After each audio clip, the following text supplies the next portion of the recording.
Wasn't rape. Wasn't incest. I really just hate babies. I just really hate babies. Got pregnant on purpose. A bunch of men told me I had to have the baby, though, and that really galled me. So, I killed a baby out of feminist spite. Yeah. That's what you do. Baby killing for feminist spite. That's what pro-choice means, the end. That's the whole thing. That's the whole documentary we watched. Yep. I didn't have a good reason. It was just bloodlust. Ask your doctor about baby killing for feminist spite. It's super fun. God-awful movies.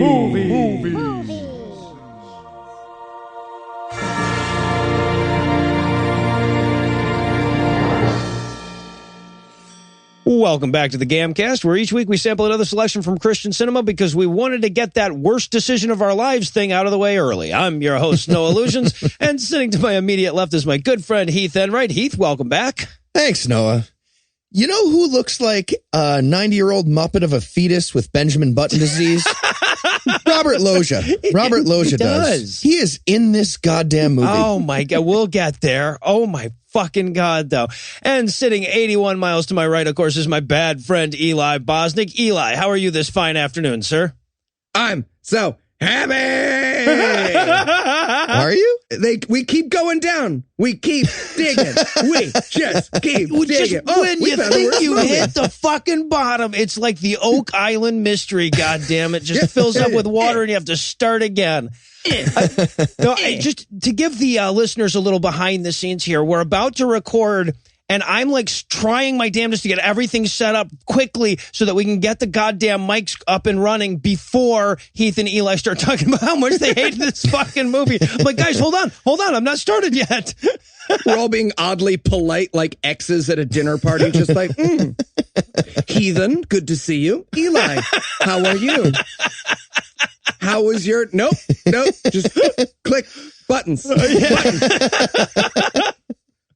So I am doing vague, Eli. I'm doing vague. How are you, vague? So tell us, Heath, what will we be breaking down today? All right. We watched The Life Zone. It's a pro-life propaganda horror movie that should have been aborted in Act 1 when everyone realized the writer was mentally disabled, and then it would have been a reasonable...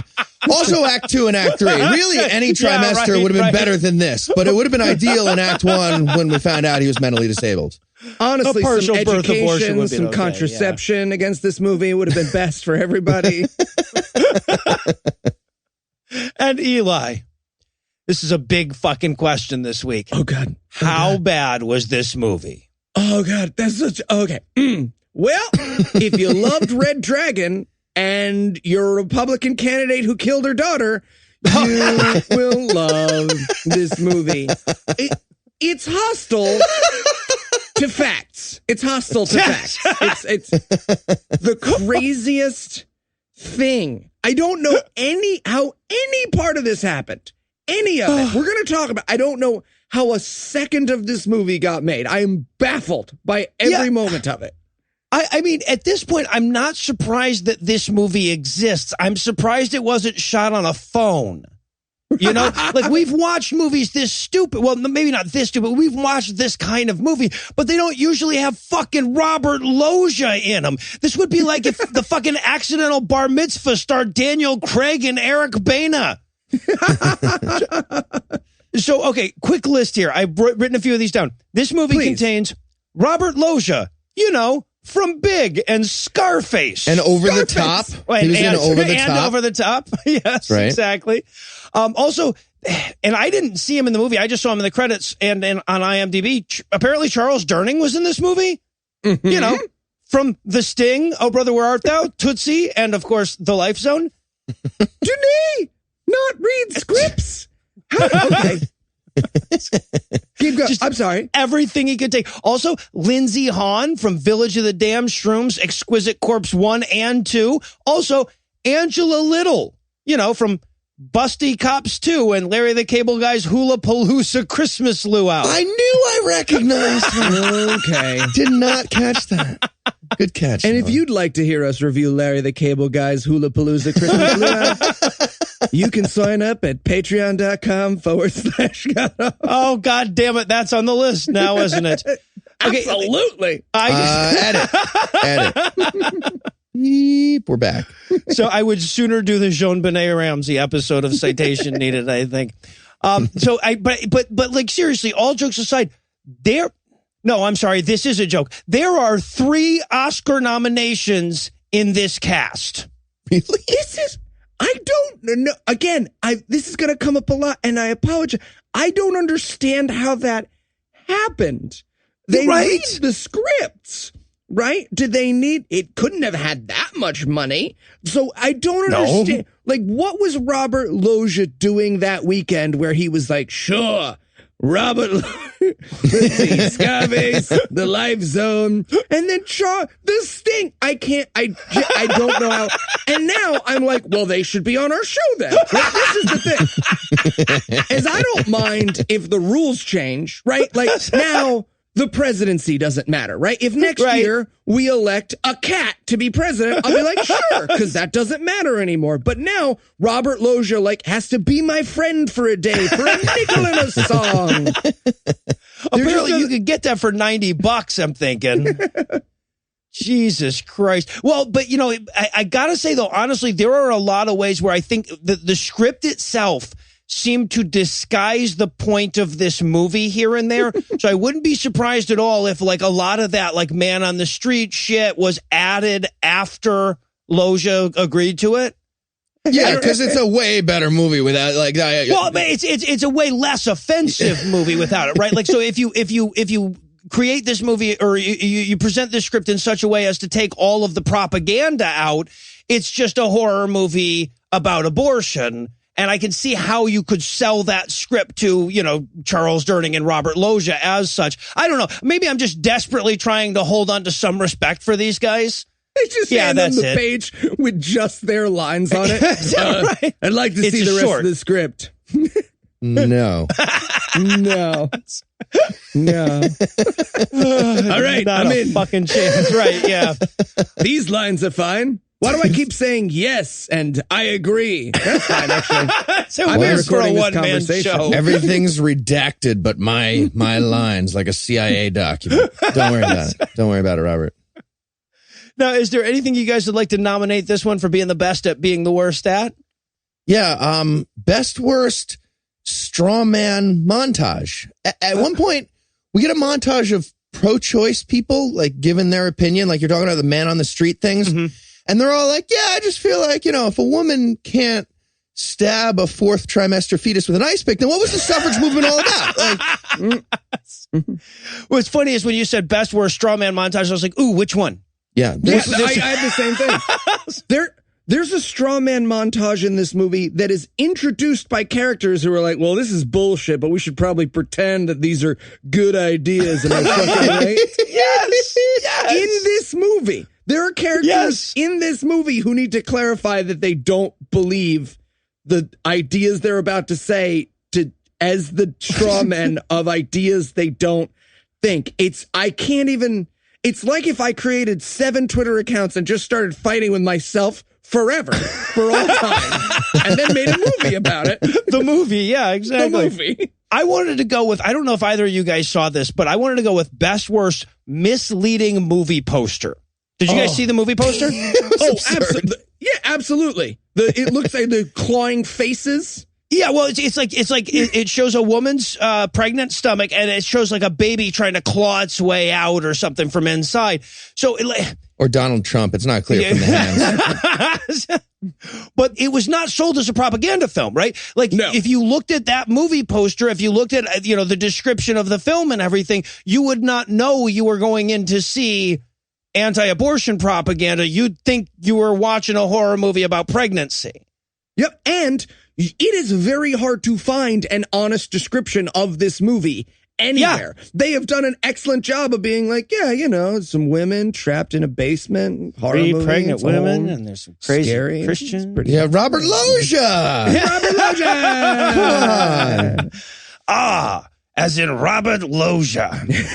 So I have to go, and this is important. So I need to clarify something, and then I need to give my best worst. So the answer is best worst twist. I'm going to spoil it for you right now. The twist in this movie is that all the characters are in hell. Okay. Yeah.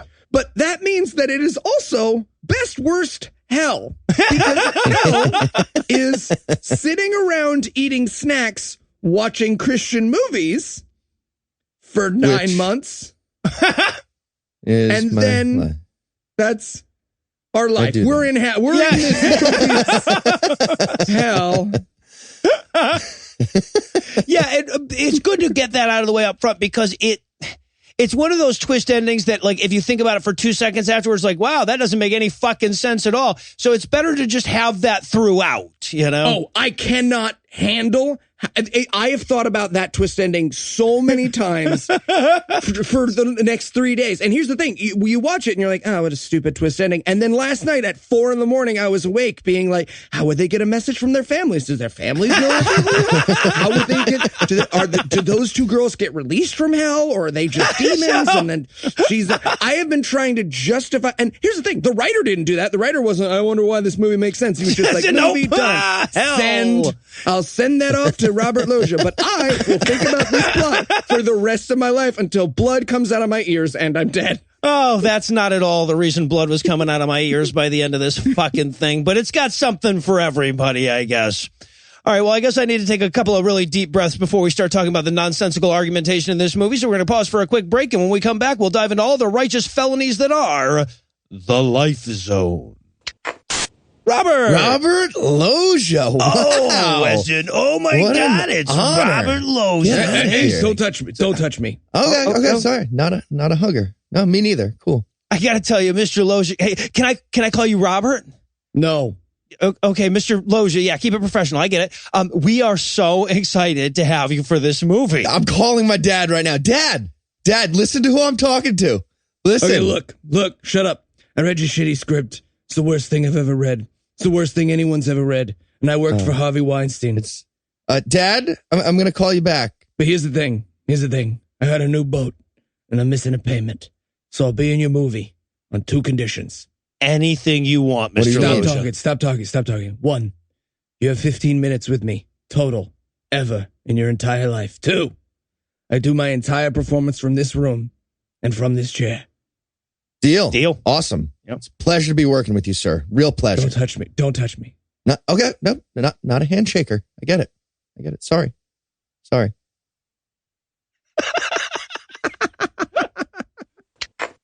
And we're back for the breakdown, and we're going to start off with the most hand-tipping production logo I can recall in history. This movie was brought to us by Justice for All Productions. Yeah, I mean, they could have put all in italics to make it a slightly more hand-tippy, but yeah.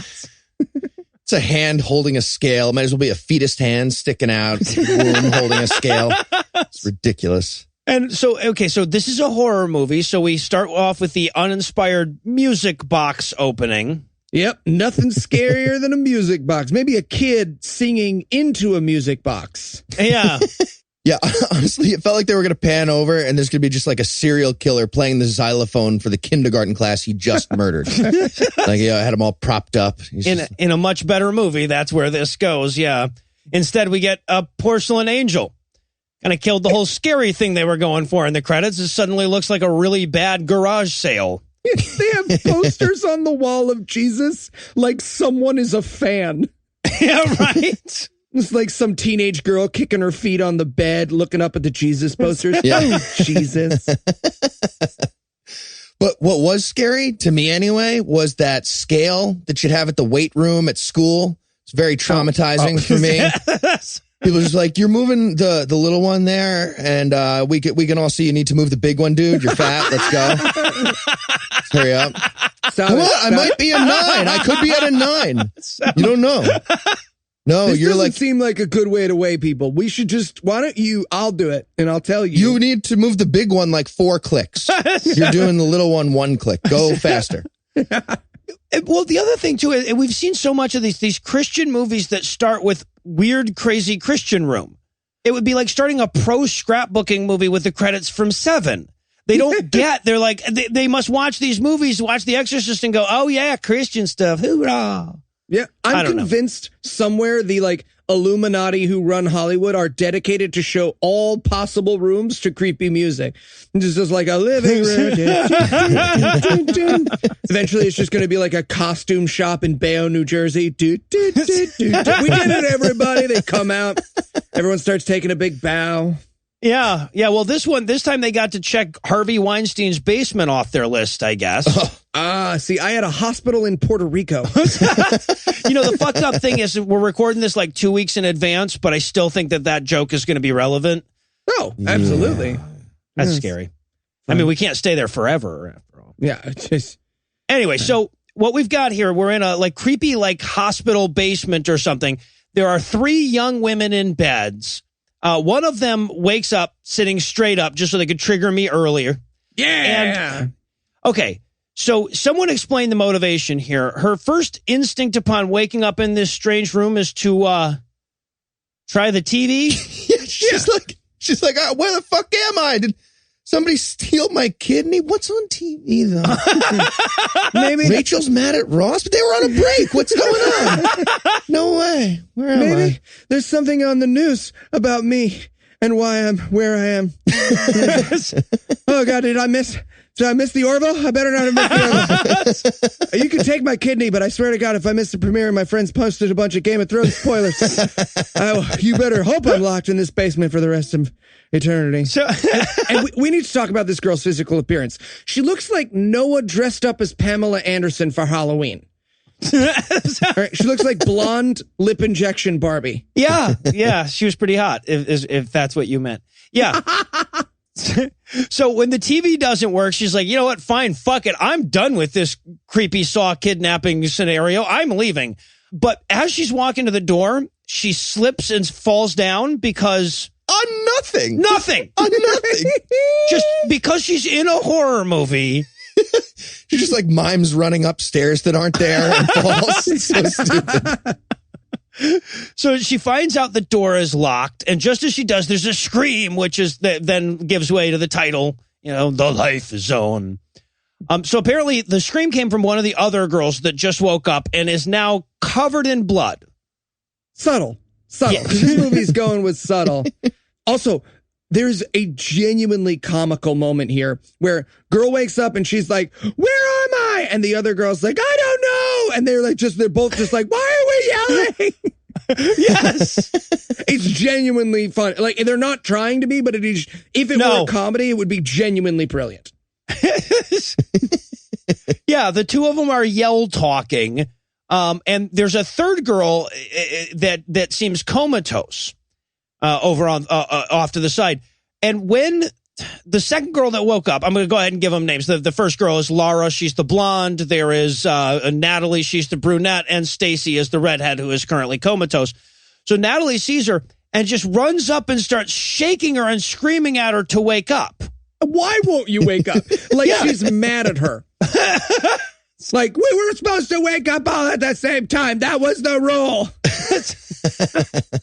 So, and then, just then, a TV, not the TV that Laura tried to turn on, mind you, a different TV that's also in this room, clicks on, and Robert Loggia is there. Robert Loggia. Because he'd be damned if he was going to go into the room where they were filming this movie.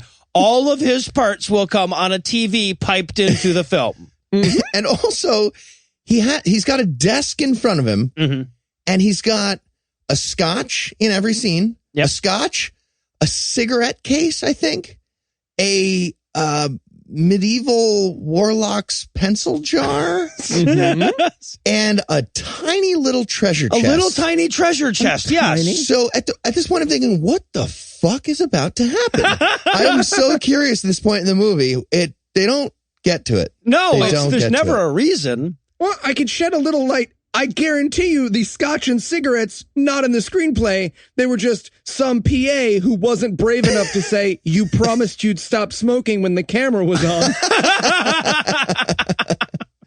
So he beckons them over. And I love, too, this is how stupid the fucking writing in this movie is. He's like, Laura, come here. And Natalie, come hither. hither, he says. Oh, so good. And then he calls for Stacy, who, by the way, is Stacy Horowitz. So, Jewish, which is the most realistic part of the movie. And I know a lot of listeners won't be inside this, but Jews have a ton of abortions. and people think that's a joke, but it's really, all the Jewish listeners right now are like, yeah, no, we do. We have a ton of abortions. It's a pretty cool thing. Do you? Us. Cue to Richard Spencer going, not enough though, huh? Not enough.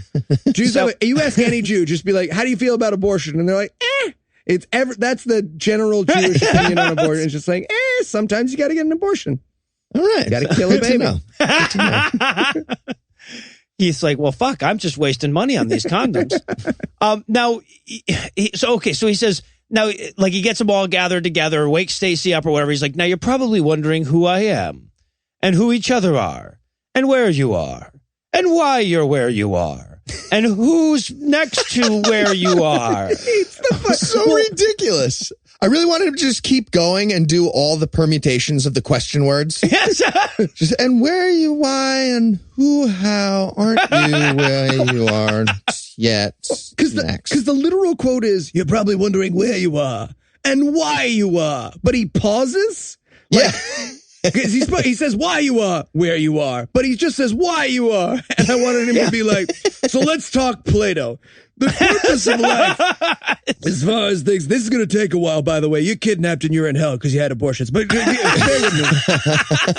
To be man, there's a line, right? There's the idea of human, and then there's the actual. Pay attention, Stacy. I know you're Jewish, but come on. And then he turns to Laura and he goes, Laura, why don't you explain the plot from here? My contract has a very strict word count. We're close. And he dips the fuck out.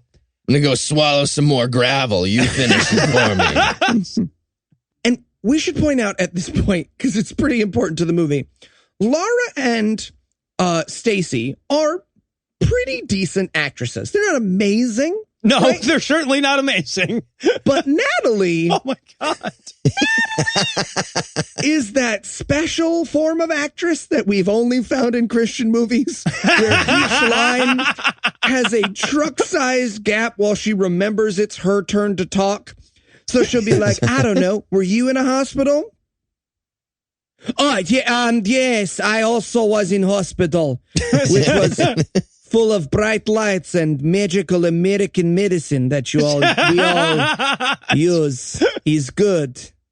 So I want to point out that this actress was listed as like an executive producer and like 3 other things in this movie. So yeah, she bought her way in. Lindsay Hahn earned her way in from that amazing performance in Shrooms, obviously, but no, Natalie just bought her way in. So we go around about this for a while, but eventually they realized that they were all about to have abortions, last thing that they could remember. Right. And just then the door opens. There's a lady doctor there, and she goes, yes, you were all about to have abortions right before you came here. They're like, yeah, why didn't you? We already did that reveal. Why are you doing it now? This makes no sense. Well, she comes in and she goes, you were all going to murder your babies. But we saved them. Right. Okay. So, yeah, this woman is there to tell them that they were about to have abortions. So she kidnapped them, her and Robert Loggia, in some convoluted thing where he has to stay in a different location. They kidnapped him and brought them to an abandoned hospital and are going to force them to give birth to those fetuses. That's the plot of this movie. That's the good guy in this movie, to be clear. And the thing is at this point in the movie, again, if you had nothing to go by on but the IMDb description of the movie poster, you would not realize that. You'd think, oh, that's a creepy idea for a movie, a crazy Christian cult that kidnaps women who are trying to get abortions and forces them to give birth. I can't wait to see this woman eviscerate the doctor lady that kidnapped her. Right. I can't wait for their eventual escape or nope. No. No, this will be the good guy. Yep. The doctor who kidnapped the lady is forcing her to give birth. Yep. Is forcing her to give birth is the good guy in this movie. As close as we're going to get to one. Yeah. Well, her and Robert Loggia. Yeah. Yeah. I love too that like one of her first lines is she's like, Laura, the strongest of the three, and someone off camera is going like, that's the character description. Never mind. When there's parentheses, you don't. Just go ahead.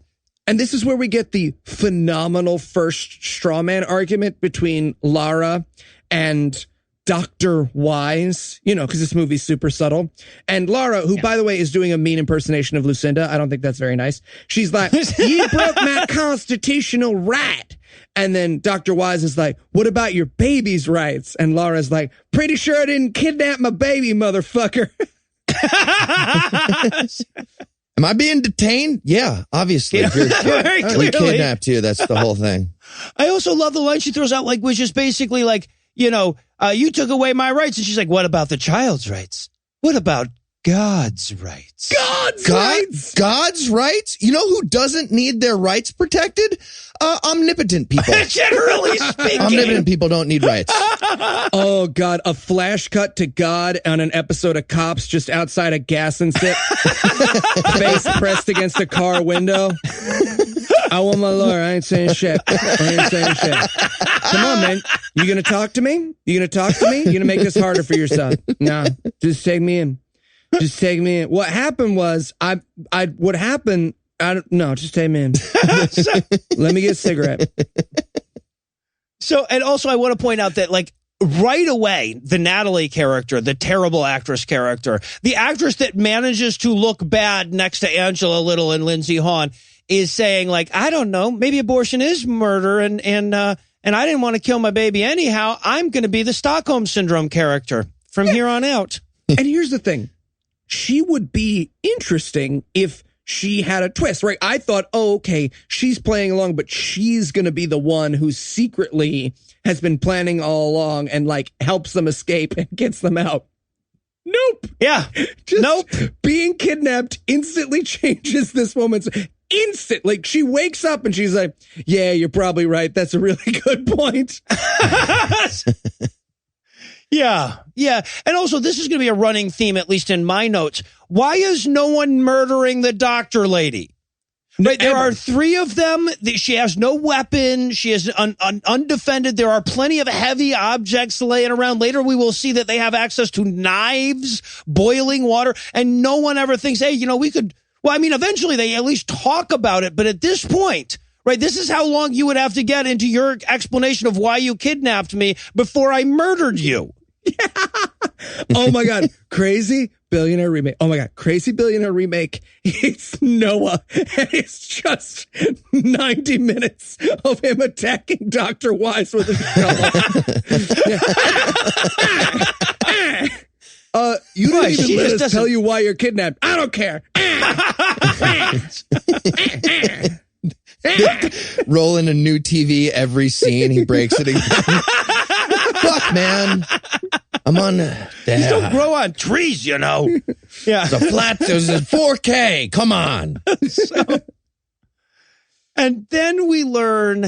So we learn the plot and everything. And then we learn that the filmmakers here went to the Ray Comfort school of getting to feature length. Because this is where we'll get our first of many man on the street abortion video propaganda things. Oh, my God. It's so funny.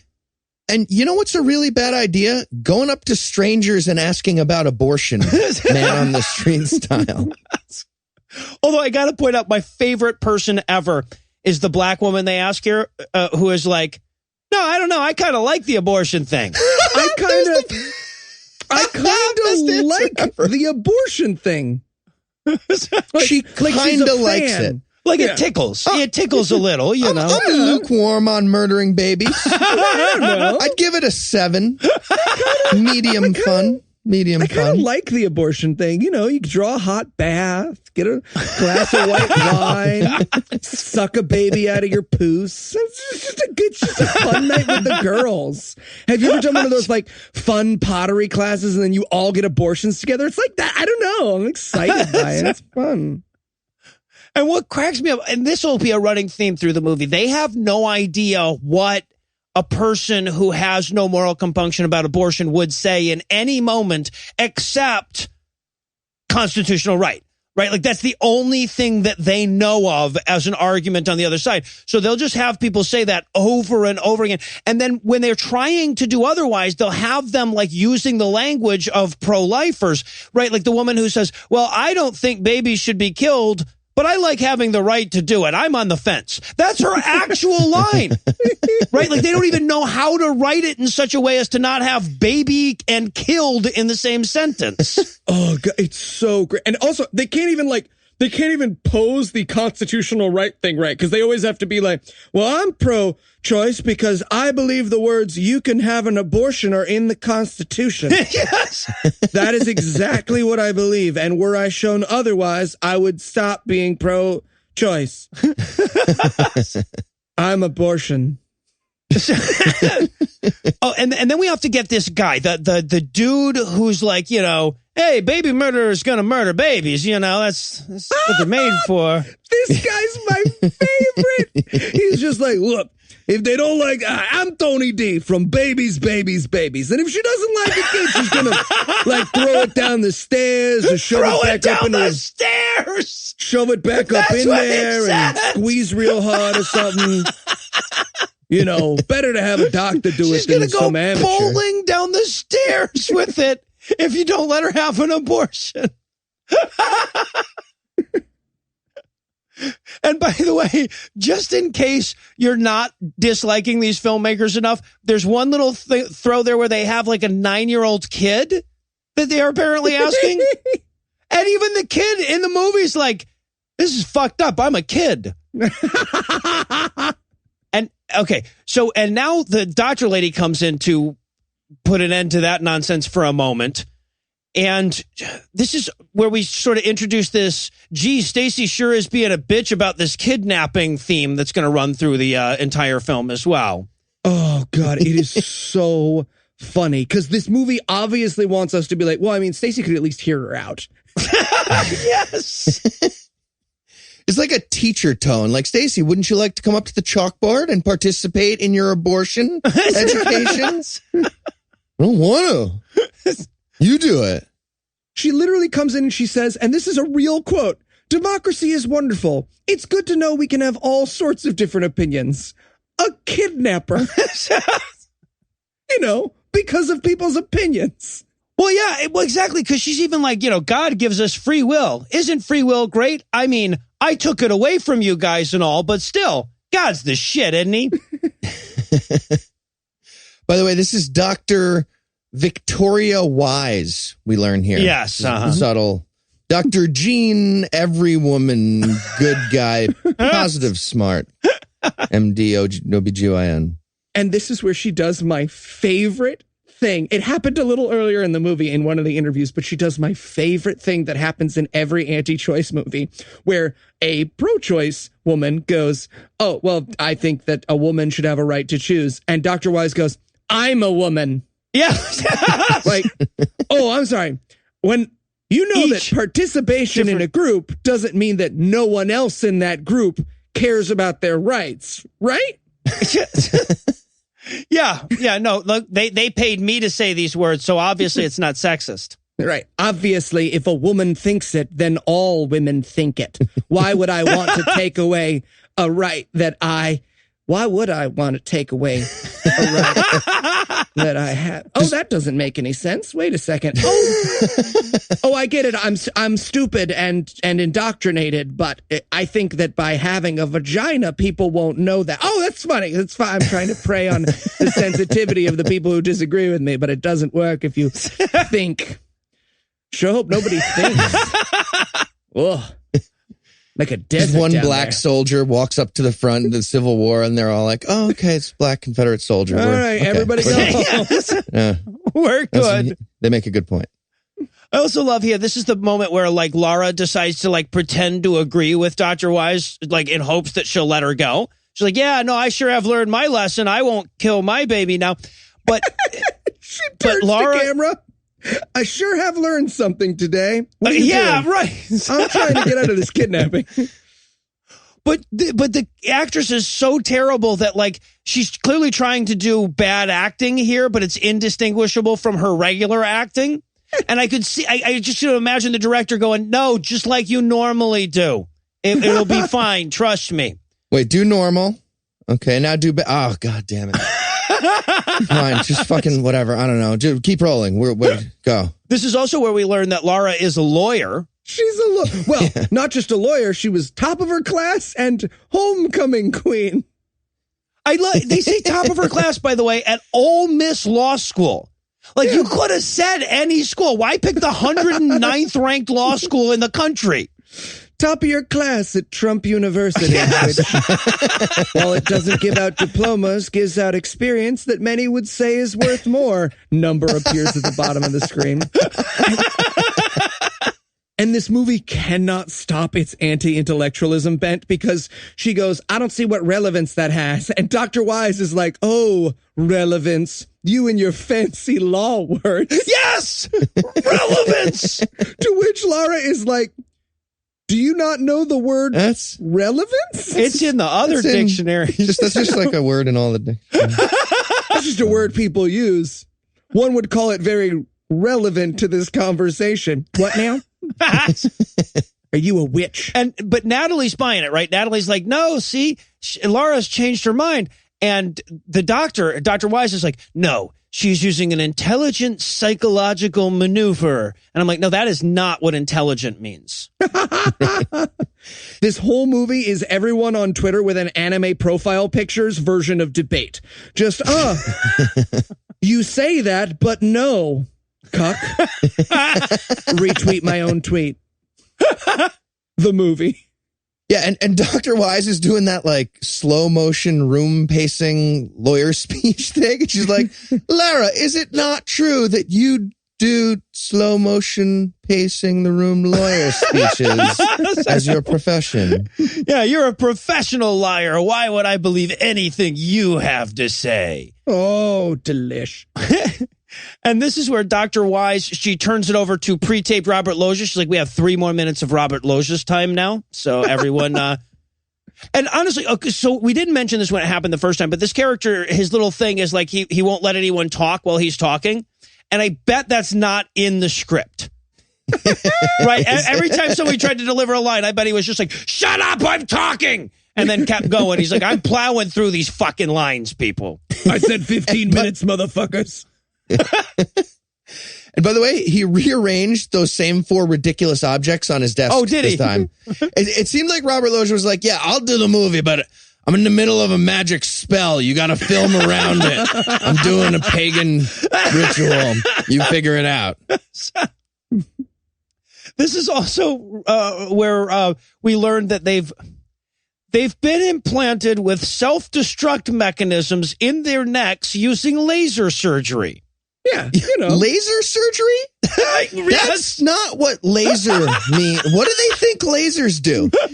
They're shooting a chip into you with a chip made of laser that it balloons out into physical reality after the laser beam is inside. What the fuck? They cut you open with a like this giant hole out the front of her head. No, we got one of those lasers that stops about halfway. It doesn't go all the way. They do have those. That is how laser surgery works. But yeah. But they're picturing like a lightsaber. Yeah. As the surgical measure. Now I feel attacked. You can do the rest of the episode yourself. Some of us don't know as much about lasers, and some of us didn't think that was as ridiculous as the rest of us did. I was trying to play along, and this is what I get for trying to join in. You're going to feel super silly when we go to the bagel sandwich section, and me and Heath know all about that. What is this fooad of which you speak? But also, not only do they not know how lasers works, they also don't know how implantable self-destruct mechanisms work either, nope. I guess. Nope. Because she's like, if you try to go too far, an electric shock will knock you unconscious, but it won't hurt the baby.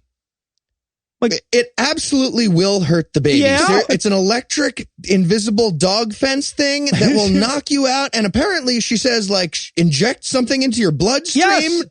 That absolutely hurts the baby. Yeah, right. I'm like, that is not how consciousness, babies, or electricity work. I wanted the next scene just to all be having spite abortions via dog fence. They're just like diving through it. Well, that was the other thing. And I wrote this very early on in my notes. I'm just like, if I was Stacey, I'd just be steadily throwing myself off of shit. Yeah. Well, Right? Like, oh, look, I'm on the bed now. I'm not. Yeah. Anyway, and we'll come back to that. Yeah, exactly. And by the way, that electronic dog fence thing does not stop them from killing Dr. Wise. Nope. Having abortions and then just hanging out in the bunker. Yep. Showing Robert Loggia their butthole every time he appears on TV. Just cover that webcam in feces and enjoy your month underground. Yeah, there's a remarkable lack of forethought. We'll go later on. This movie will spend a whole scene trying to spackle over these fucking plot holes, but.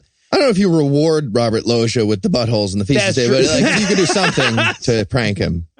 That's different. It's a bad example. So, okay, now the movie pauses from all of this to show you scenes of what real horror movies might look like. With one slight Kind of. change. Yes, Because- yeah, Their version of horror imagery is a skinned pig, scary centipedes, and black people. Black people just being black. Just black people. Not Again, doing anything in particular. I cannot emphasize enough how they have absolutely included in this horror montage people who live in Africa. Yeah, no, it's the video they subjected those kids in Charlie and the Chocolate Factory to in the tunnel, plus black people. It's literally, yeah. And Hitler. And too. Hitler, yeah. It's like Hitler, bugs, skulls, vampires. Just a guy in Africa hanging out. More bugs, Hitler again. It's crazy. I was waiting for them to get rigged up like Clockwork Orange, but it's just a never-ending loop of loving the bad man over and over. Stem cells getting waterboarded. That's pretty close, yeah.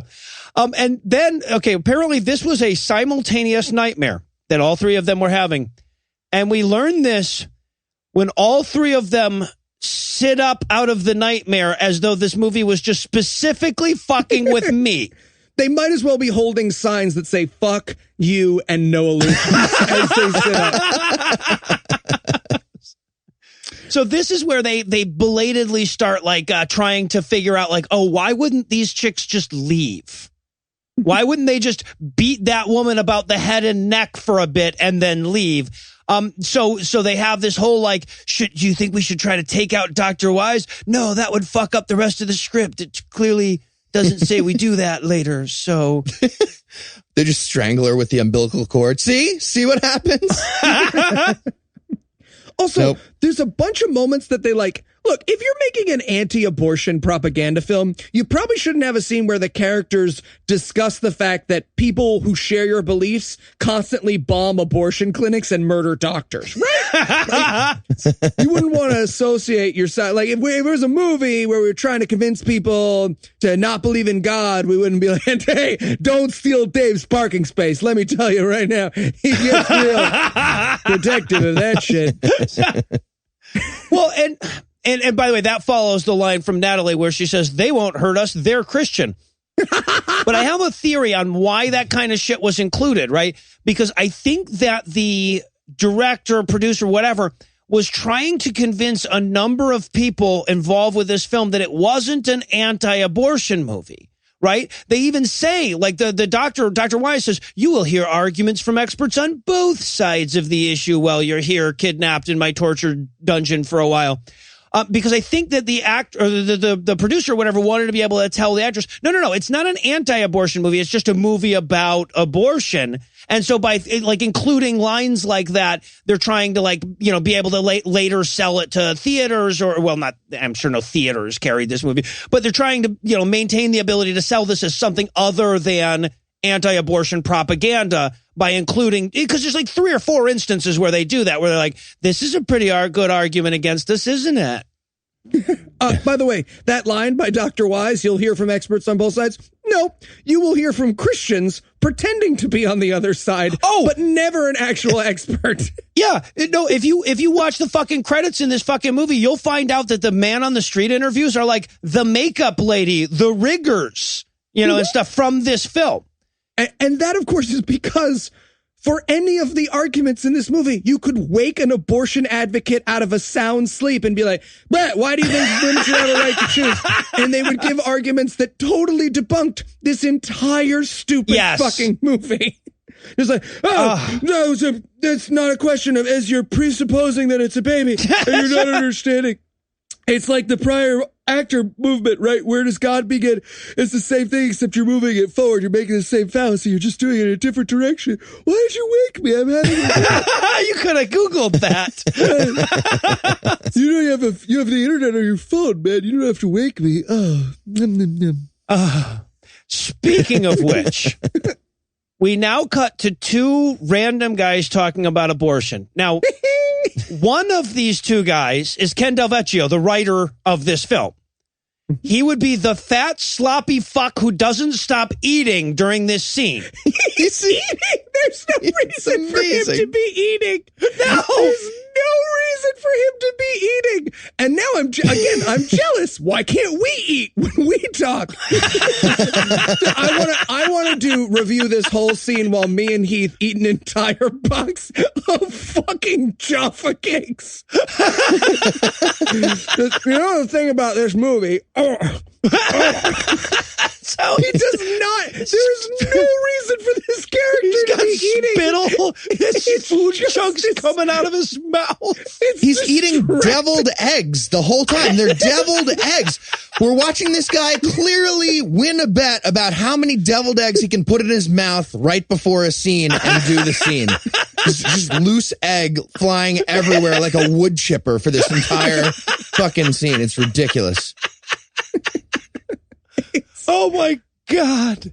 And it's as though that was just there to distract us from how stupid the argument that's going on was, right? Yep. All right. So first, let's just plow through the fact that in this movie, the characters are watching an even less interesting movie. Let's just plow through that for the moment and discuss the actual discussion these two guys have. These two guys, both at the beginning of this conversation, admit that they're against abortion. And then they're like, but let's argue it out as though one of us was in favor of abortion. And that guy then lights a cigarette. Yes. Literally. He does. Okay, got it. Evil. And this is the point in the movie where I started texting Eli, my logic hurts. Okay, so here's the argument. And let's give it its fair due. Oh, let's. I couldn't say that. I couldn't get all the way through. Let's give it its fair due. Right? It's a pretty basic question. When does a mass of cells magically, their words, not mine, transform into a human being? Gentlemen, when does a mass of cells magically transform into a human being? Oh, for fuck's okay. This is the viability argument. And I just want to point out, first of all, which Eli kind of alluded to with this sleepy abortion advocate, that threshold has to be met regardless of which position you take. It doesn't matter which side you're on. Exactly. And one side uses measures of consciousness and humanity. The other side, the side that this movie is on, doesn't. Is the other side. Yeah. Of consciousness and humanity. And they act this out. He goes, so when do you think a mass of cells magically transforms into a human being? And Straw Magnet Strawface goes, 3 months. And the other guy goes, duh, it magically transforms into a human being when cum touches an egg. Duh. That's when the magic happens. Like two Harry Potter students arguing over when Wingardium Leviosa says when it turns into a baby, asshole. Right. And they go back with like time. That's how they like present. Yeah. Would you murder a baby? Yeah. Would you murder a baby like a minute after it was born? No, of course not. Would you murder? I'm going to stop you right now. No. Would not murder a baby. What about that? What if we say something different than that?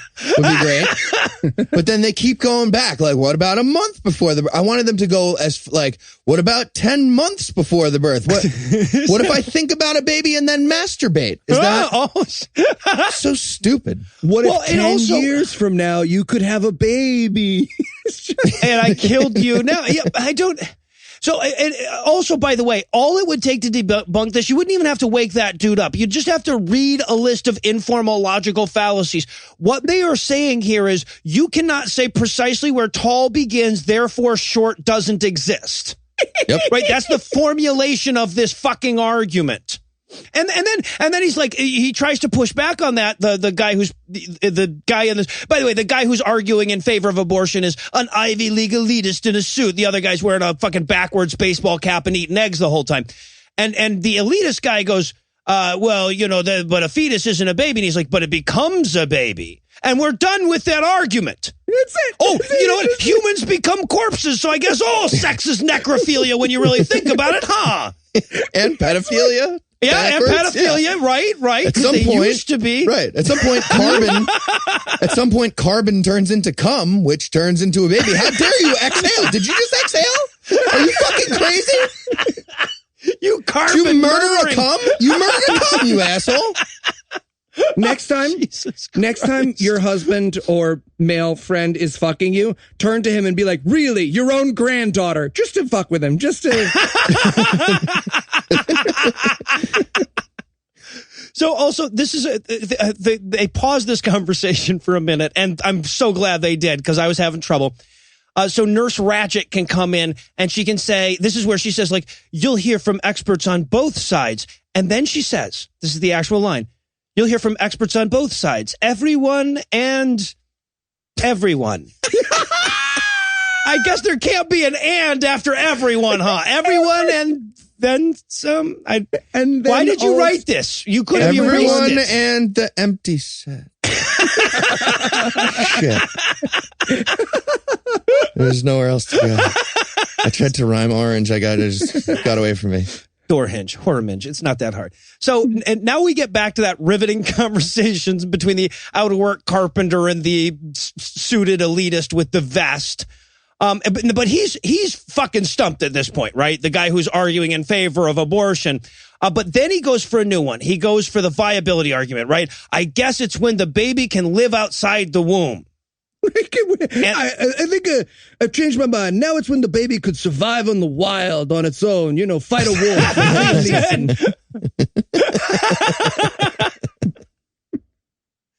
And also, the other guy, like every time he's the fucking carpenter, the writer of the movie, every time he describes it, he has to add the word magically, right? Like it just where it doesn't belong, because when he says magically, you become wrong. Right. Apparently. Oh, for fuck's sake. And then, okay, so they stop this. They summarize. They're like, we've made some very important progress. Let's summarize it for the audience. And they turn this off, and Stacey, bless her little heart, goes, propaganda, crap, garbage. Yeah. Stacey'd be good at god-awful movies. Yeah. Well, no, she wouldn't, though, because then Dr. Wise is like, well, how do you counter the argument? She's like, I don't, because my lines were written by somebody who's never actually asked that question to somebody on the other side of this argument. Yeah. She's just like, it's my body. I can do whatever I want to the fetus until whenever. I'll fuck a fetus right now. I'm allowed to do whatever I want. That is the argument on my side. Also, at this point, like, you could tell she was forcing like, her lines started sounding like they were stitched together from like the audio version of a ransom note. And I think it's because she just could not bring herself to like deliver up these straw men. Oh, fantastic. And this is where we get the third trimester abortions are illegal conversation. Yes. All right. So I want to point out one just huge logical error right here. So she's talking, Nurse Ratchet is talking to Laura, and the lawyer, and she's like, now, would you say that if something is legal, that makes it right? And Laura goes, yes. I'm like, the fucking electric monk would have trouble with that one. Hey, look, think about this for a second. If anybody actually thought that being a law made it moral, they'd wind up looking in a 3,000-year-old book for their view on abortion. Jesus Christ. Or slavery, which they also bring up. Yeah. Are you serious? Maybe don't bring up slavery. According to the Bible, the rules about abortion and slavery should switch. Yes. I just want to be clear. Right. And literally the only response that, because again, they can't have a character say pretty much any words that aren't that wouldn't counter that stupid fucking argument. So she just goes, it's my body. At which point, literally, like a Twitter character, Dr. Wise goes, I'm sorry, but I just perfectly debunked you, so the end. Yeah, even replays the fucking little bit of the video. Yeah. She's like, that's the screen cap in this Twitter fight. Jesus Christ. I wrote in my notes, like, now that we've piled up that straw in a vague man shape, let's wait for a stiff breeze. Jesus fucking Christ. Oh, God. And we get one last little tale of the pro-life guys here, where the guy in the suit goes, look, when you want to talk about abortion, you just whine about rights, even though so-called rights were just created by, 3 guys in robes? You know, like Black Freedom? The worst. Literally, that is the argument, is that the right to abortion was just 5 guys in robes. 5 guys, just 5 random guys ran into each other. Hey, you all want to make abortion legal? Yeah. I mean, I'm just a guy. Are you just a guy? Yeah. Just your average Joe. I know about as much as, I don't know, say a filmmaker and his crazy fat friend as they eat deviled eggs for no reason. Well, so I honestly think this video may very well have come from like the writers' meeting for this movie, right? Because he asks him at one point, he's like, but if I know that abortion is wrong, how can I make an argument in favor of it? And the other guy's like, you just say constitutional right over and over again. There's no logic there. That's literally what he says. That's literally what he says. They don't have any logical arguments, so they just say constitutional right and get really emotional. Jesus fucking Christ. And to which he concludes, so I, the person who doesn't understand this argument and is as biased as you possibly can be, doesn't have a good counter argument to my own argument, they must have the wrong position. That's the thesis statement of this fucking movie. Also that everything with nuance is evil. All deciding things with nuance. That's it. I told Heath and Eli both on separate occasions, I'm like, you guys are going to have to do all the funny this week. I'm just going to be pissed off. I'll do the pissed off. You guys just be funny. All right. So now it's time to empathize with Dr. Wise, the kidnapper, for a bit. Mm-hmm. So we cut to a scene where she's like laying out like the vitamins for all the pregnant girls, and she has a flashback about her miscarriage. Yeah, I think so. No, she just can't have babies. But I think they were referencing that she was pregnant and then she wasn't. Yeah. Because they were like talking about like, oh, you weren't healthy enough during the pregnancy. You weren't working out. Like her parents are scolding her for a miscarriage she had. Yeah. Like, did she like eat it right in front of them? Like, what the fuck? That's so ridiculous. Her parents, by the way, which include Charles Durning, just throwing that out there. That's Dad. Oh, Dad is Charles Durning. And Charles Durning spends this entire scene looking at his hands, and it's acting, but in my mind, he's just like, what the fuck am I doing in this movie? What are you doing, Chucky? What are you doing? So like she's all upset. Her parents are upset with her for having a miscarriage. So then we flash even further back to calling her ex-husband, who is Martin Cove. John Kreese. Yeah, evil sensei from Karate Kid, who, by the way, has 17 upcoming projects on IMDb somehow.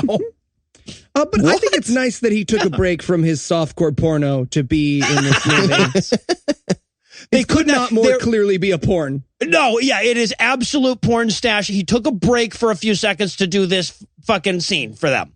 And there's still a softcore porn actress in the scene. Yes, He sits down to have this serious conversation, and the softcore porn actress is like, wait, am I in your other movie now, too? And he's like, yeah. You'll get another $200. Fantastic. All right. He's clearly like, I want the same deal as Loggia. He's doing his magic trick the whole time. I'm fucking this softcore porn actress. You film around it. I so wanted him to just go off on like, mercy does not exist in this utero, does it? So he's left his wife to find a new fertile girlfriend. He doesn't like the non-viable baby machine that he was married to. And that's why we're supposed to sympathize with the felonious zealot of the film. I don't think this movie realizes how attractive a barren woman is to a lot. Like a relationship with a barren lady, that's just like a giant cum party. Like you gotta, that's a lot of people like Heath loves him some barren women. It's true. So now that Heath is finished filling out his classified ad for the night, I suppose we can take a quick break. But first, let me give Act 3 the hard sell. Will Lara discover love for her unborn lump of cells? Will Natalie find her long-lost personality? Will I ever be able to watch Scarface with a straight face again? Find out the answers to these questions and more when we return for the eventual conclusion of The Life Zone. Hello, Lucinda Lugeons. Where am I? You're trapped underground. You were pro-choice, and so now we're going to make you sit here until you have a baby, and then you will learn. And you can just straight up fuck yourself. Okay, I'm sure that you will understand that Suck after... my taint, motherfucker. I will eat the eyes out of your motherfucking skull. Wow. Okay, so, one second. If you could just listen. Listen, motherfucker. I am the scathing atheist. I will spend every second of this 9 months throwing my feces at everyone and anyone. You will ask me nicely to let me go, and I'll leave when I'm done stomping your balls into pudding. You backwards-ass culty motherfuckers. Wow. Heath was way cooler about this. Hi, Lucinda. Lucinda, they have snacks here. Damn it, Heath. Snacks. Good Jesus ones. Fucking Christ. Chips and dip, bagel sandwich.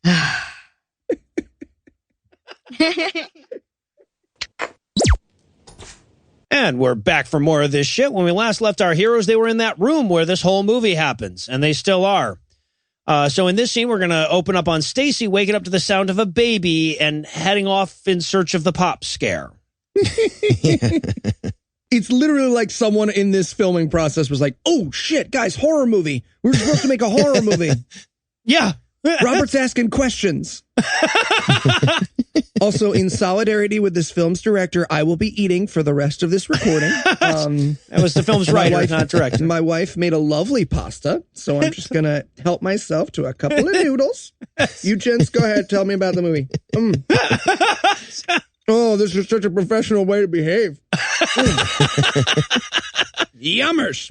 So she starts walking through the room like, I wonder if the pop scare's over here. Maybe it's behind this. And the pop scare itself is just, as she gets to the door, Dr. Wise opens it first. and smiles. It's like a pleasant pop scare, yeah. I wanted her to like open the door and it's just a room full of tube socks and used tampons, just all dressed in onesies. Like, oh shit. They are serious about that. Doctor's like a superhero of saving. She's just like Neo with like catching cum instead of dodging bullets. That's a movie I'd watch. Diving in front of porn stars with 6 test tubes. And by the way, the pop scare then asks Stacy if she'd like some warm milk to help her sleep. And she's like, I'll make enough for you and your baby. Yeah. And this movie's so stupid. Stacy's like, so is my baby a boy or a girl? And she's like, okay, well, we don't believe in the devil machine that finds out if it's a boy or a girl or has a terrible, debilitating illness that might make you want to abort. Do the boy or girl thing either. Now you've switched characters there because Stacy doesn't want any warm milk. She doesn't want any of that bullshit. Right. But Natalie shows up. She would like some. And that's right. Yes. And that's another pop scare. She's like, you want some warm milk, Stacy? She's like, fuck you. And Natalie's just like right behind her. She's like, I'll have some. And it's like a pop scare, though. Yeah. That was it was a very pleasant hostage saying, yes, please, to warm milk. Another pop scare in this movie, just to be clear. And we have to point out that, like, all Stacy does throughout this scene while Natalie's like, oh, I have decided I like baby. I will name him Yorkie. It's to be like, I don't give a fuck about my baby. I'm going to hate him. I'm going to flick him on his dick. Take that, baby. So, yeah, and Natalie is just profoundly okay with this kidnapping. You know, it like to a disturbing degree. She's like, I know that kidnapping me has had to have been a huge pain in the butt, but if I could ask one quick favor while you got me kidnapped, is there any way maybe you could get a video from my family and let me watch it? That'll come back. That'll be important. She's like, I'll see what I can do. I'll talk to Morgan Freeman. I'll see if he can get smuggled. And again, these characters are in hell. So what does that mean? I don't know. Yeah, because apparently the doctor already sent some videos and pictures of the women to their parents to like just like a picture of a fetus reading the newspaper as proof of life. Like, it's a weird thing. But yes, they're in hell. So how that makes no sense. Right. Yeah, exactly. As we're going to learn later in the movie, they like go up and talk to these people whose family they've kidnapped. And I don't know about you guys, but if someone kidnapped my wife and was just like, so we just wanted to send you a video, I'd be like, well, now I have you. And they'd be like, no, don't, no. Hold on. No. See, I have you now. Now you're here. You're here. And I don't have a laser microchip, but I have kitchen knives. So I feel I'm going to find out where my wife is. Speaking of kitchen knives, this is also where we learn that our kidnapped girls have access to those, too, in the warm milk room. All right, so now it's time to cut away from that to get a abortion debate on faux CNN. Yeah. Bagel sandwich. Oh, my God. Yeah, she's eating a bacon, egg, and cheese on a bagel. It looks so good. I literally paused here and ate a steak. He did. In the middle, like, this is where I stopped in watching the movie and ate a steak. It was good. And this is where Noah and I both wrote down a note that is along the lines of, pretty sure Heath is pregnant. Yeah, she was Heathing the fuck out of that bagel, wasn't she? What is that? Eating happily? That's like me? Yes. Yeah, exactly. Okay. Joyously eating. So, and the debate goes like this, basically. There's two people, a man and a woman on screen. There's a third voice speaking from a God perspective, apparently, who starts it off by saying, why do most women have abortions? To which the abortion expert lady goes, mostly because of thoughts and things that they think. They couldn't think of it because they've never spoken to a woman who doesn't regret her abortion. Yeah, right, exactly. And then he asked him, like, where does that right to abort come from? And the dude goes, I don't know, but constitutional right is the only argument we're aware of. Yeah. He's like, I think they should have abortions all the time. It's important that women, if they don't have a baby, somebody should give them one every day and they can kill one if they want. That's only fair to women. And by the way, Stacy is just steadily like pumping her fist from the couch. And she is rooting for pro-abortion arguments like sports. Yes. As we interrupt, she's like, go abortion. Right to privacy. Right to privacy. Right to privacy. Jerry. And I also love, I guess this movie's effort to walk its own rhetoric back, because the guy goes like at one point, like, what about all those fucked up crippled babies? And it's like, no, the movie isn't going to come out. You can abort those ones. Yeah, he's like, brings up the prenatal test for Down syndrome. And Stacy's going nuts on the couch like, yes, let's kill retarded babies. Richard Dawkins just pops out from between the couch cushions. Yeah, I got little flags with fetuses on them. And also in what I think is another effort to try to sell this script as not being anti-abortion, they actually spend a few minutes here doing a fairly good job of laying out the whole back alley abortion argument and how making it illegal would really mostly affect poor women. Why? Yeah. Again, would don't you bring include that up. that in your movie? Again, why? Like I said, I think they wanted to have clips to show to people to say, no, we present both sides. I think that's the only anyway, or the guy was just so full of eggs at a certain point. He's like, fuck it, I'll just put it. This is what they're saying on CNN now. I don't know. And then it's just like, because because this movie is anti-abortion, it's like, look, yes, we know that making abortion illegal would only affect poor women and rich women would still be able to get abortions. But, you know, we're not poor, so what are you going to do? Well, after this movie. That's maybe, really the appeal of that argument is like, yeah, but I'm a temporarily embarrassed millionaire, so fuck them. Yeah, right. And then, again, to make sure everyone knows that this is a horror movie, we get another pop scare, which is Robert Loggia basically yelling boo. It's me, Robert Loggia. I'm in the movie again now. His magic spell's not working. He's clearly frustrated about the magic spell. Moved his weird objects around again. Yep. Oh, God. And he's just yelling at us. That's his part in this thing. He's like, things are frustrating and difficult. Leviosa, fuck. What the fuck? Also, actual quote from the movie from Robert Loggia, pregnant women always eating, never thinking.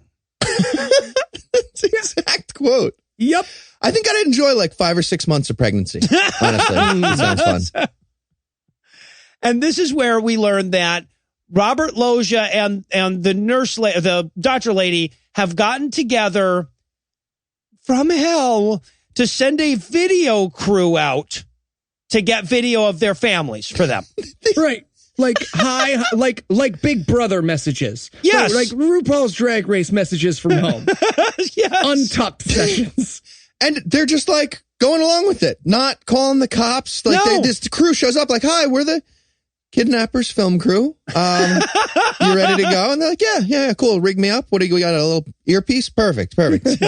Not a word about it. And look, I mean, this movie was not made in 1978, right? This was what 2006 or something like that, 2007. So like, you know, like Dad could have just filmed it on his phone and sent it to him online. They sent out a film crew to get these kidnapper videos From hell. From hell. Yeah, a couple of demons show up with a camera and a fucking lighting rig. Just red little cherubs with holding it, just trying to do the thing. Sorry, got to take a Union 15. Really? The Union's in hell? Oh, the Union's fucking everywhere. Let me tell you. Really excited to work with Harvey Weinstein in a couple of years. Gotta say, I was worried because of all his charity work, but yeah, it's gonna be cool. Gonna make some great movies down there. Also, this is another thing that I would recommend against putting in your anti-abortion movie. A screaming, annoying child that seems like he should be sitting next to me on an airplane. He's like the worst kid ever. He's about, like he's throwing feces. He's plotting a school attack. Like this would have been a great abortion. This is why abortions are good. Like check out Freakonomics. They're good for society, but we need abortions. We need more abortions. Got the double snot line coming out of his nostrils. Yes. It's just, why? It's the best. And the way they present him, the dad is talking to Natalie. This is Natalie's dad standing out his brownstone in Brooklyn, apparently. And he says, yeah, no, but you'll get a chance to see your little brother. Look at him. And he picks up this kid, and this kid is immediately screaming and crying. And obviously they couldn't like get him to stop doing that long enough for them to take the shot. He's got like Zika and spina bifida somehow. It's crazy. I also love that Dad at this point says, and Natalie, by the way, now your boyfriend is going to make an honest woman out of you. So, you know, there's yet another good thing about this kidnapping. I talked him out of killing your baby. Isn't that great? Isn't that great? Have it now.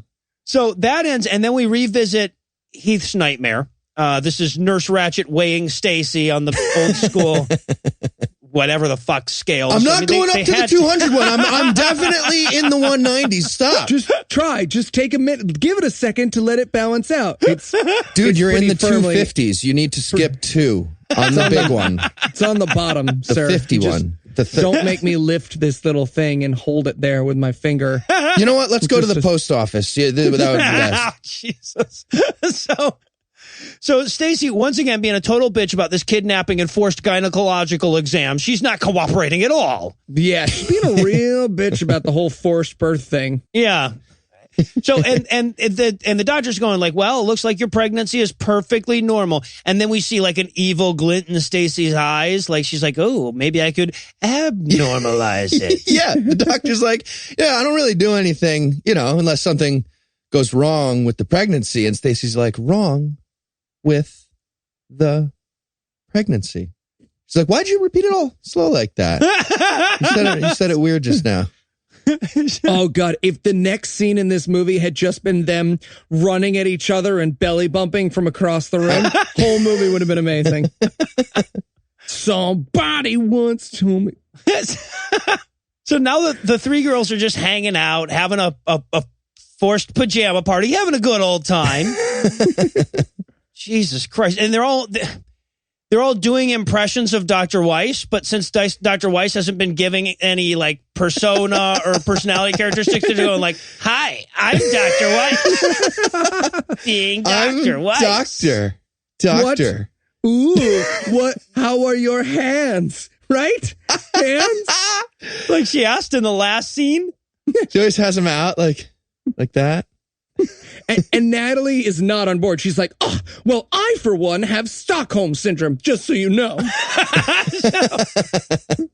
Honestly, though, Lara ends up doing an impression of a pro-life fetus for a second. Yeah, it was genuinely funny. She's like, "I'm going to grow up and kidnap 3 pregnant baby killers of my own. I'm a fetus that's pro-life." It's so good. She should have done like that. She should have been in fetal position for it. But yeah, exactly. But this is where they suddenly realize, like Stacey points out, like, guys, we all have hostages in our stomachs, right? Like these guys are psychotic about our babies. Like, why don't we use that to our advantage? And Natalie's like, "Oh, no, because that would why didn't we think of that like 2 weeks in?" Oh, bummer. Oh, God, this was an absurdly difficult movie to watch. Because then she's like, "Well, now you're 7 months pregnant. That would be murder." Like, no, the fucking people made you care. No, it wouldn't. Anyway. But I wanted to see the hostage thing happen. Like them breaking out of the building hostage style, just like a coat hanger halfway in. I'll fucking do it. Unlock and do it. Turn off that dog fence. I'll fucking do it. Oh, Jesus Christ. That would have been an amazing now scene. I want to see that too. Yeah, exactly. Yeah. The Crazy Billionaire remake of this movie will be the best Crazy Billionaire remake. Yeah. I also love to because like why not get all the terrible arguments into the same movie? At this point, Natalie's like, "But now it's a human being with a nose and a mouth." I'm like, "Oh, the argument from a nose and a mouth." Things that only human beings have. I just wanted her to cut into a steak and be like, "Nom nom nom." You can't do it. It was a living thing. I love bacon.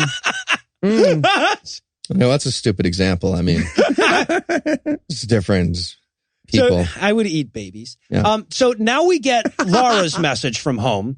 And her boyfriend is the most impossibly cliche New Jersey douche you can imagine. Oh, I fucking hate this guy. He's bottle service of the nightclub dude. Like, you can't even see him. It's just glare from his hair gel and his penis car is all you can see in this whole scene. So he's going to end up shirtless during the video somehow. Just out of nowhere. He's wearing like a jacket and a nice shirt. Just out of nowhere, pops the shirt. Yeah, right. Warm breeze. Was there a warm breeze? Did you guys feel? My shirt's off now. Definitely the kind of guy that does the flex point when he's trying to tell you where something is. Yeah. He also has this in his message. He's like, "Oh, we all miss you a ton. Even old Judge Henderson doesn't have anyone to hold in contempt. Judges love holding people in contempt." Really weird moment. So yeah. He's telling her all the lawyers miss her while he's leaning on a $30,000 car that's parked in front of a $25,000 house. And suddenly we hear a crash and a scream from the next room. "Stacey gonna kill that baby, y'all." Yep. So the nurse runs in. I mean, the doctor runs in.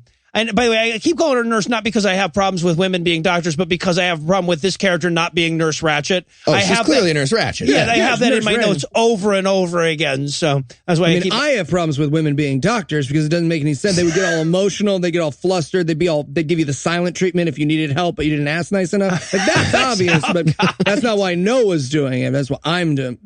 Clarity. God, that could be the argumentation in this movie. Like if that was an argument this movie presented, that would not be out of character for this film. I was never allowed to be a doctor because I would get my period and then I'd be a bitch about it. This would be one of the less offensive arguments in this movie. So, and also, by the way, she runs in there to where like Stacey's apparently fallen off of a step stool. And she turns to Stacey and she says, "Stacey, don't worry. We're going to save this baby." Yes! Stacey's head is bleeding out. Oh, I thought she hit herself in the head with a plate because there's a broken plate right next to her. I thought that was like a weird strategy. That's right. We find out in a second that she fell off a stool. Yeah. I love that's where you went first, though. I was like, oh, she tried to kill, like, smash. Is the baby dead? No. I just have a really big bruise now baby? Is on it my in face. my head? Smash. And now we cut to, I have no idea how to set this up. It's a woman race car driver. Like my notes have, is this just the video they taped over? Exactly. I was waiting for like 80s commercials to come on. Yes. So yeah, now this is a woman presenting her pro-abortion argument, which is basically like, it's fun. I had an abortion just for fun, like riding a roller coaster. What a thrill.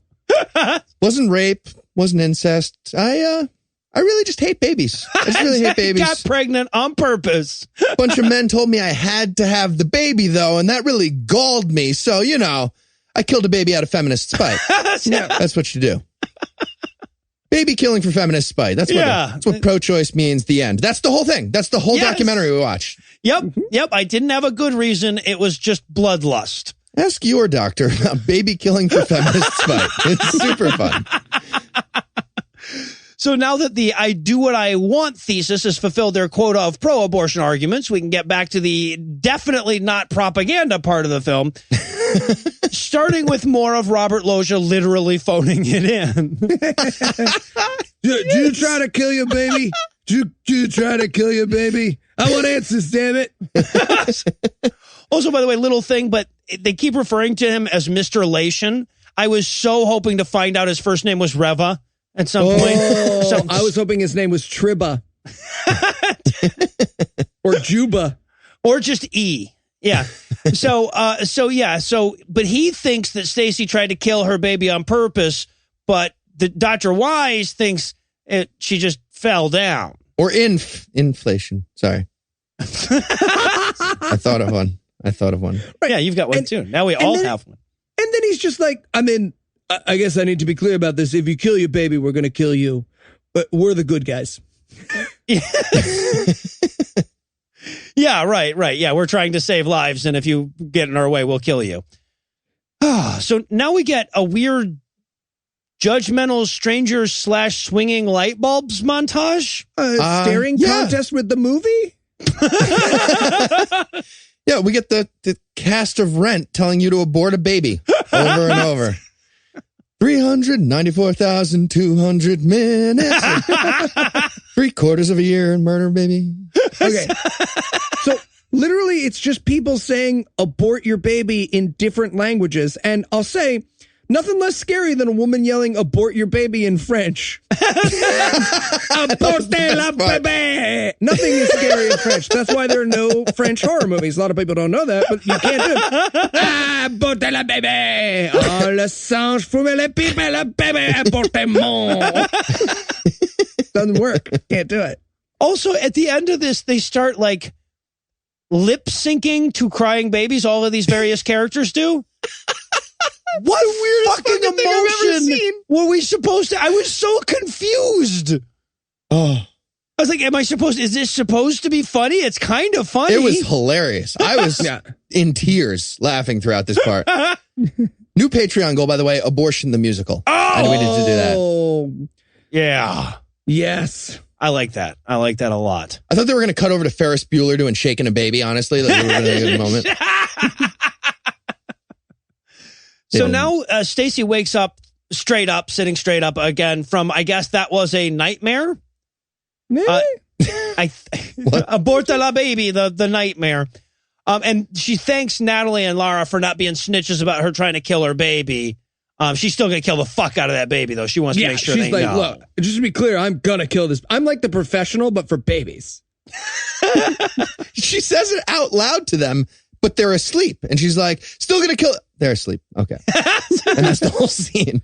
Like when you're at a slumber party and your friend falls asleep. Hey, man, I think Wendy Jenderson in 3rd grade's pretty... Oh, you're asleep. Never mind. All right. We'll talk in the gone. morning. I mean, I heard. I never had sleepovers, but I bet that's what they were like. Yeah, everyone was so intimidated. Yeah, no, that's what it was. And now we get... Cool. And now we get Stacy's video from home. Now, this is Stacy's sister, I guess. This is amazing. And this is the Ken Del Vecchio's version of the evil secularist. Yep. And she's just like, want to hear a list of atheist stuff? Great. Killing babies. First thing off the top of my head. Killing babies. We kill babies. What else? I stole a Bible from a kid and shat in his mouth the other day. That was fun. Also shat on a Ten Commandments monument. Yeah. Good times. What else did I shit on? Yeah, she's like, oh, by the way, while you were gone, they tried to take away your needle exchange program, but don't worry, I saved it so there can be more heroin. And I shat on some heroin addicts. Are Christians against clean needles? Yes. I didn't realize. Yes, yeah, because just in the same way that birth control promotes extra sex, having clean needles promotes heroin use, you see. So it's what God wouldn't have put those AIDS in that dirty needle if he didn't mean it. So bad for the world. Everything these. Yeah. God damn it. Yes. Yeah. No, and she's like, yeah, I protected your needle exchange program. I also got a courthouse to remove a 10 Commandments monument. Fuck you, Roy Moore. It's the funniest because she might as well just be listing. She'd be like, oh, and by the way, your charity gala for the soup kitchen is going forward as planned. Fucking soup. God didn't intend for them to have soup. He would have made it rain soup. Haven't you read the documentary Cloudy with a Chance of Meatballs? You got to teach a man to soup. I don't know. Yeah. So, and then of course, Sis presents the argument from, cuz again. And she makes it very clear that she'll love her sister no matter what, but she'll love her more if she kills that damn baby. Yep. And meanwhile, while she's watching this, the doctor, Laura, and Natalie are all chilling in the other room. And Natalie thinks Stacy's being a real bitch, asking them to go into another room while she watches her video. And they're all doing the doctor's doing what a weirdo moment with them. Like, that's Stacy, real oddball. I kidnap people and force them to birth, but she's a little distant, right? I wrote in my notes at this point, just 9 more minutes. 9 more minutes has never seemed further away. But this is where we learn about Stacy's addiction. Yes. Stacy used to have a serious drug problem. So stupid. So she says she has a serious drug problem. And she goes, Coke. And Natalie comes out with cocaine way too quickly for someone Real who hasn't. Real fast. You think she might know a Coke guy? Is that what you're saying? She might know a ski instructor, perhaps? Who said cocaine? You did. Cocaine. She goes, and then the chick's like, worse. Yeah, she goes, heroin? And she's like, worse. She's like, I don't know any of the worst drugs. I'm like, oh, you innocent little thing, you. No, but she says, no, it was the worst drug of all. Love. True love. Is it the worst of all? Gathered us here today. Hi, my name is Stacy, and I'm addicted to true love. Hi, Stacy.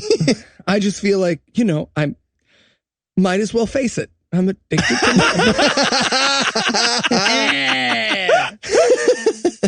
Oh, Jesus.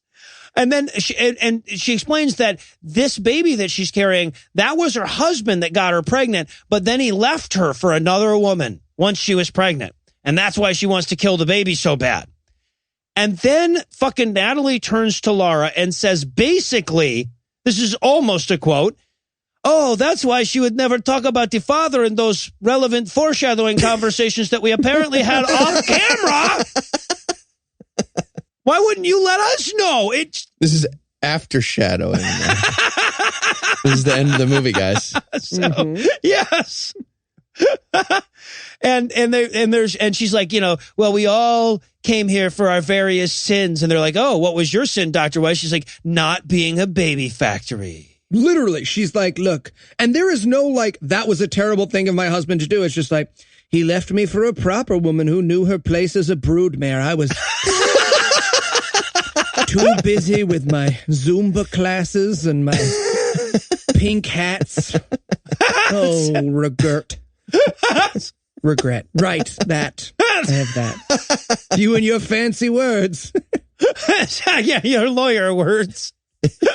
Yeah, no, at this point, the movie tells us the real problem with abortion is that men will like you better if you have a baby. Yep. which is generally speaking not true. From what I understand from single mothers in the dating world, I don't think that that's correct. Not really sure, but anyway. And then there were only not speak for this podcast. And then there were only 6.5 minutes left.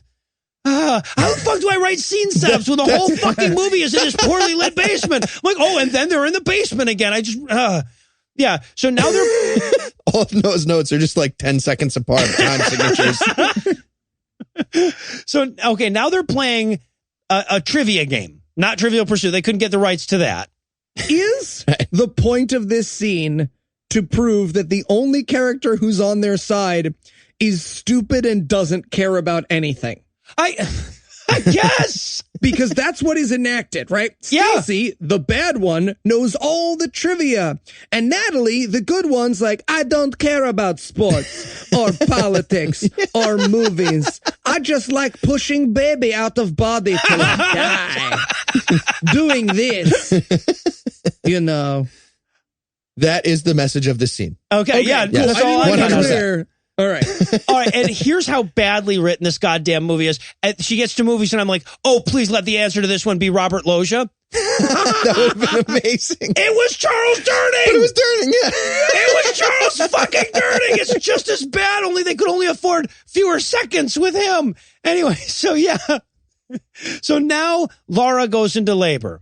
And we failed to mention, I don't know how we failed to mention this, but at the very beginning when they're like kind of like laying out the plot to these girls, they said they would all stay here until they all went into labor simultaneously.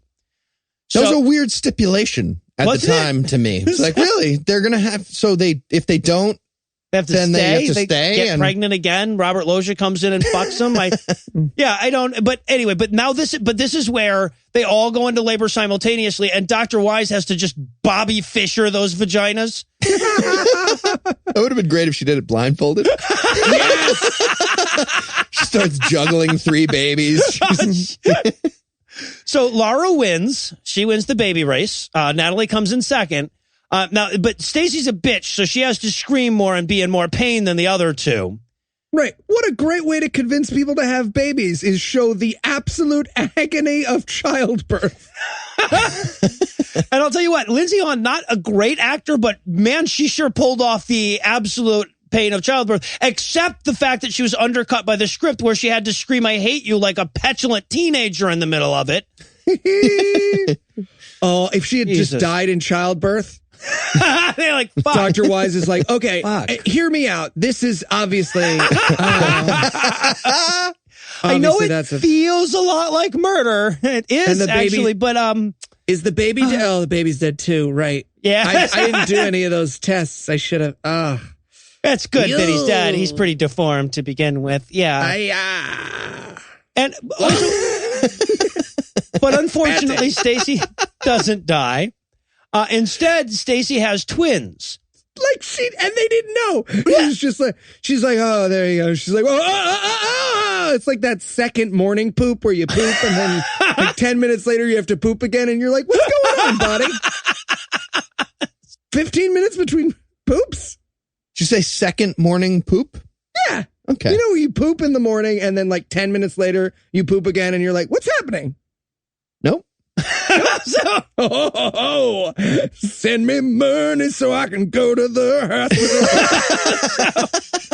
hospital. I am I don't want to go to the doc because he's going to tell me, and then I'm going to have a fundraiser and like a picture in the atheist yearbook. So I'm just going to. Yeah. You know, I've got the same thing going. Like I've had a headache for like 5 days and I don't want to go to the doctor because if it is brain cancer, I will say it's not a tumor and he won't know how to react.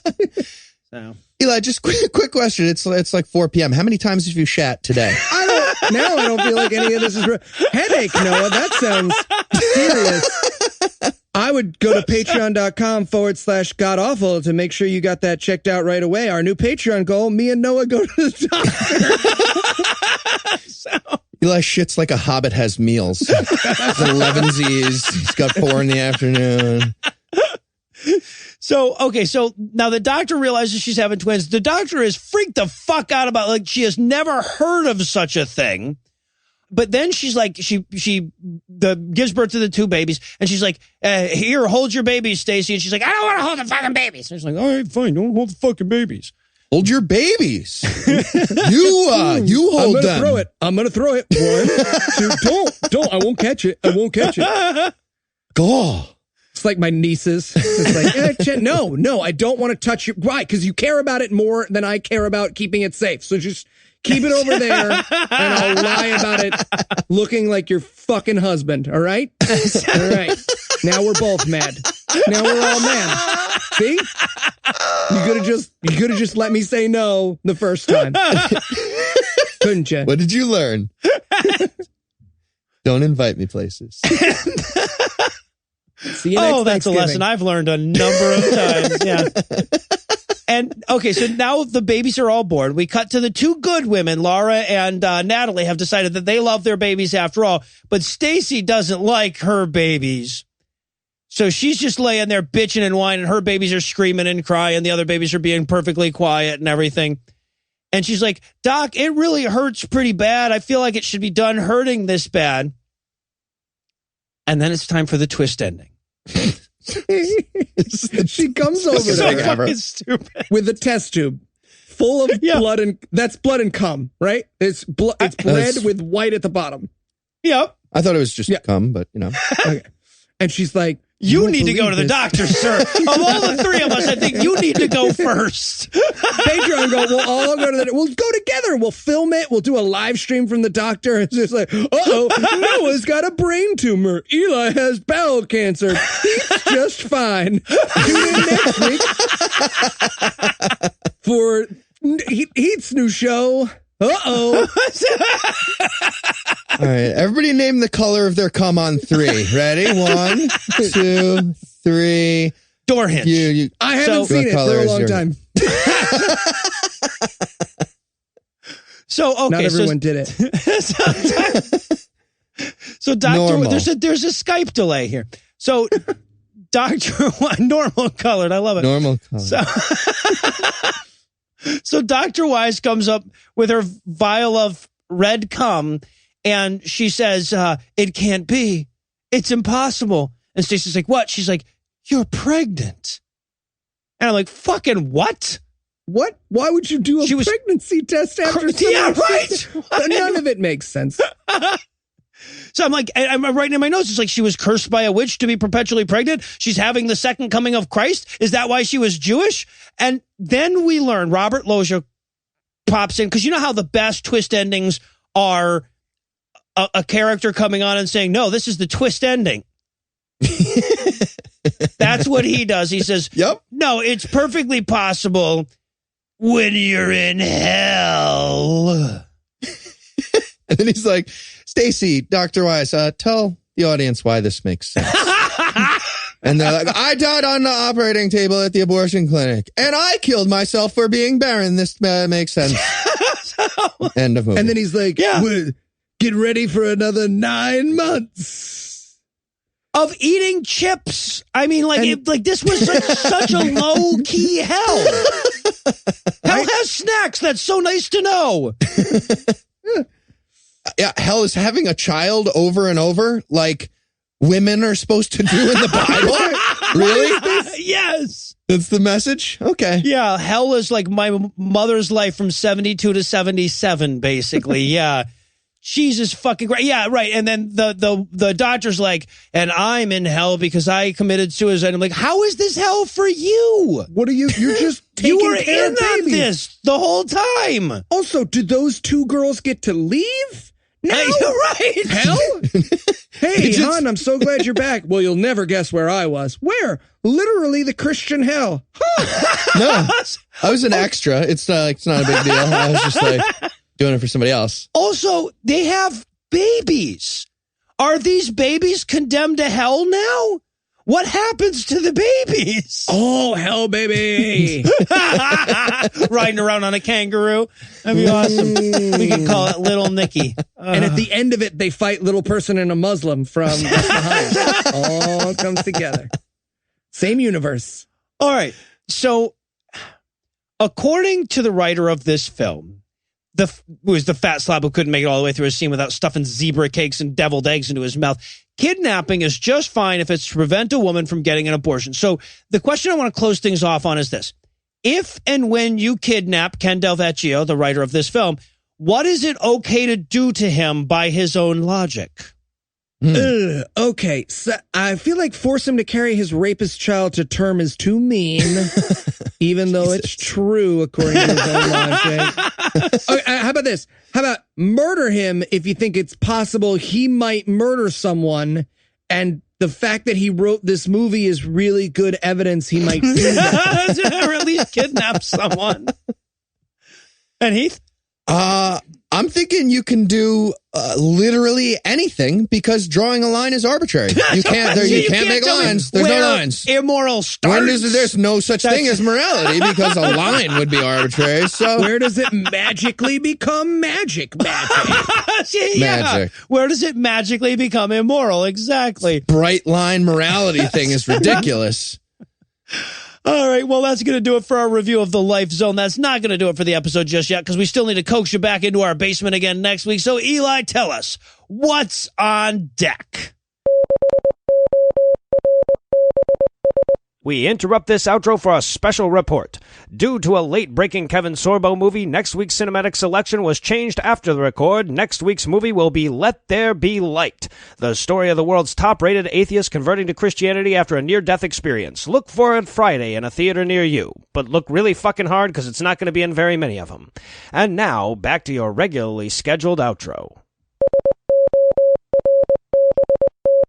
So with that to look forward to, we're going to bring episode 114 to a merciful close. Once again, a huge thanks to all the Patreon donors that help make the show go. If you'd like to count yourself among their ranks, you can make a per-episode donation at patreon.com/godawful and thereby earn early access to an ad-free version of every episode. You can also help us out a ton by leaving a 5-star review on iTunes and by sharing the show on all your various social media platforms. And if you enjoyed this show, be sure to check out our sibling shows, The Scathing Atheist, The Skeptocrat, and Citation Needed, available on iTunes, Stitcher, and wherever else podcasts live. If you have questions, comments, or cinematic suggestions, you can email godawfulmovies@gmail.com. Legal services for this podcast are provided by the law offices of P. Andrew Torres. Our theme song was written and performed by Ryan Slotnick of Evil Giraffes on Mars. All other music was written and performed by our audio engineer Morgan Clark and was used with permission. Thanks again for giving us a chunk of your life this week. For Heath Enwright and Eli Bosnick, I'm Noah Lugeons, promising to work hard to earn another chunk next week. Until then, we'll leave you with the Breakfast Club close.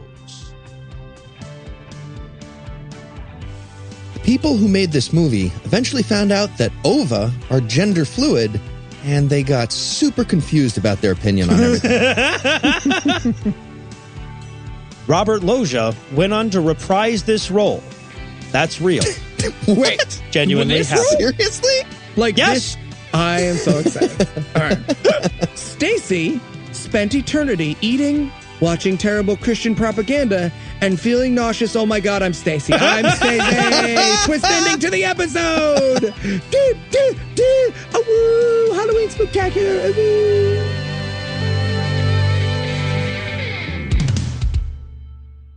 Oh, and by the way, before you send me any pedantic emails about the actual definition of nauseous, this is Eli.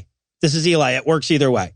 Does nauseous not mean like it's technically nauseating, not nauseous. Everybody fucking uses it. But yeah, exactly. What? It's what the word means. Nauseous technically means that you cause nausea in others. Yeah, right. Exactly. Nauseous that really too. means nauseating. Well, that's what I said. It's Eli, so it doesn't, you don't have to send me the corrections. So you're wrong. Chimera. How you like that? Baby turns out to be a chimera. Chimera. Chim. Shrew. The preceding podcast was a production of Puzzle and a Thunderstorm LLC, copyright 2017, all rights reserved.